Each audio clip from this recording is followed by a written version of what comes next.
আপনি যদি নাস্তিক হয়ে থাকেন তাহলে চলে যান।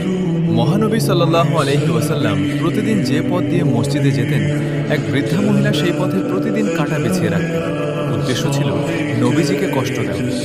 রাসূল সাল্লাল্লাহু আলাইহি ওয়াসাল্লাম প্রতিদিন সেই পথ দিয়ে যাওয়ার সময় পায়ে কাঁটা ফুটত, কিন্তু তিনি কখনো রাগ করতেন না বা ওই বৃদ্ধাকে কিছু বলতেন না।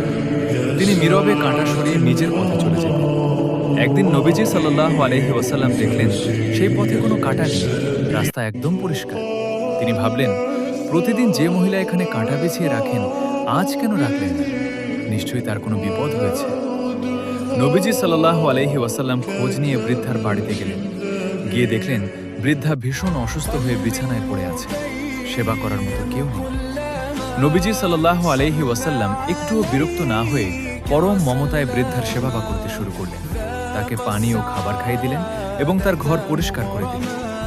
বৃদ্ধা অবাক হয়ে তাকিয়ে রইলেন। তিনি যাকে প্রতিদিন কষ্ট দিতেন, তিনি আজ তার বিপদে পাশে দাঁড়িয়েছেন। মহানবী সাল্লাল্লাহু আলাইহি ওয়াসাল্লামের এই মহানুভবতা দেখে বৃদ্ধার ভুল ভেঙে গেল। তিনি লজ্জিত হলেন এবং কাঁদতে কাঁদতে নবীজির কাছে ক্ষমা চাইলেন। এরপর তিনি ইসলাম ধর্ম গ্রহণ করেন।